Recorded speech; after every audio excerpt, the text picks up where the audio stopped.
They dragged her at dawn, when the sky was still a pale bruise over the rooftops, and the market vendors were only just lifting shutters. The rope around her wrists was thick hemp, stiff with age and use, biting deeper each time she lost her footing on the uneven cobblestones. She had stumbled twice already. Each time, the jerk forward wrenched her shoulders so hard she saw white behind her eyes. No one stopped them. Doors opened. Faces appeared. The town gathered the way it always did for spectacle, quiet at first, then humming with low voices that fed on one another. She had her chance. 5 years is long enough. Poor Thomas. She kept her eyes lowered. If she looked at them, she might break, and she would not break here, not in front of them. The morning air was sharp, carrying the scent of damp hay and chimney smoke. Her thin dress clung to her legs where it had brushed wet stone. Dust streaked the hem. Her hair had come loose from its braid and hung across her face, but she didn't try to move it. The rope allowed little movement anyway. Infertile. The word had started as a whisper behind cupped hands. Then it became a diagnosis spoken by women who claimed to know herbs and God in equal measure. Finally, it had been declared by her husband in their small kitchen, eyes fixed on the table. "We need a son," he had said. "My family name," as though she had hidden one in her apron pocket and refused to give it over. They pulled her into the center of the square, where the old water trough stood dry and split from years without proper repair. The mayor waited there, posture rigid, hat tucked neatly beneath his arm. He looked uncomfortable, but not enough to stop this. Her husband stood off to the side. He wouldn't meet her eyes. The rope was looped around the hitching post, knotted twice. One of the men stepped back and gave it a testing tug, pulling her upright like livestock for inspection. A few in the crowd shifted uncomfortably. Most did not. The mayor cleared his throat. "This town is built on strong families," he announced. "On legacy, on the blessing of children." A murmur of agreement rippled outward.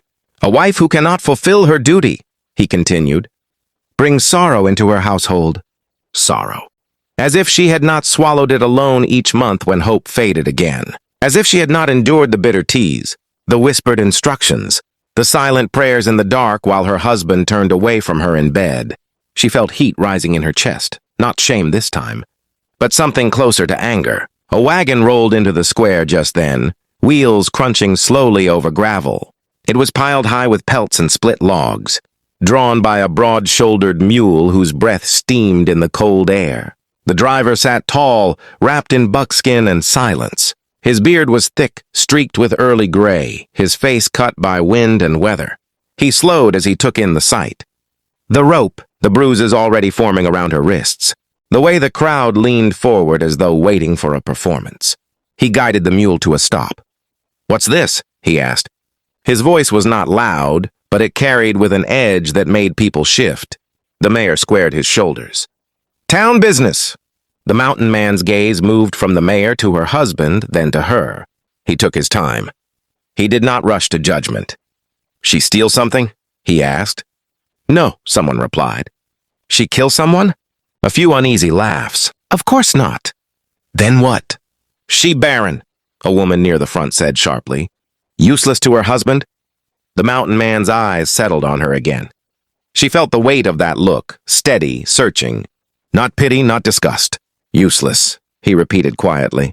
He climbed down from the wagon, boots hitting stone with a solid thud. The sound echoed more than it should have. He walked closer, slow and deliberate, stopping just outside the reach of the rope. Up close, she could see his eyes were pale, almost silver in the morning light. He looked at her wrists, then at her husband. "You sure it's her?" he asked. The question fell heavy in the square. Her husband blinked. "What do you mean? You sure she's the reason?" A hush spread. The husband's face flushed. "That's not how it works." The mountain man tilted his head slightly. "You a doctor?" No answer. "You ever been tested?" The mayor stepped forward, voice tight. "This is not your concern." "Seems like it is," the mountain man replied calmly. "Seeing as you've tied a woman up in the middle of town for something. You don't even understand." A ripple moved through the crowd, uncertainty, doubt. The mountain man reached to his belt and drew a knife. It wasn't flashy. It wasn't threatening. It was simply there, sharp and ready. "You will not," the mayor began. The blade sliced through the rope in one clean motion. The fibers snapped apart. The rope fell to the cobblestones with a dull, defeated sound. Her arms dropped instantly, pain exploding through her shoulders as blood rushed back into her hands. She swayed, vision blurring, but she did not fall. The mountain man stepped forward, placing himself between her and the crowd. "She ain't property," he said, voice level. "And she ain't cursed." The mayor's jaw tightened. "You don't know our ways." "I know cruelty when I see it." He turned slightly, addressing the square.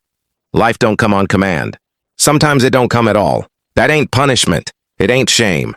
It's just the way of things." Silence answered him.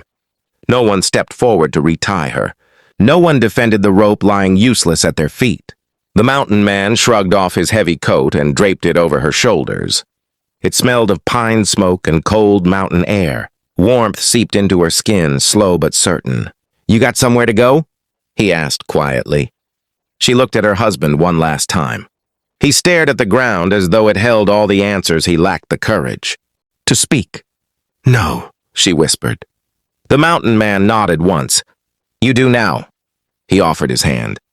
Her fingers trembled as she placed them in his. His grip was firm but gentle, steadying, not claiming. He led her toward the wagon. The crowd parted without being told to. As she climbed up, pain flaring in her arms, she glanced back at the square. The rope lay coiled in the dust, abandoned. The hitching post stood empty. No one picked the rope up. The mountain man took the reins, clicking his tongue softly to the mule. The wagon rolled forward, slow and sure. Behind them, the square remained silent. And as the town shrank in the distance, she realized something had changed. Not just for her, but for them.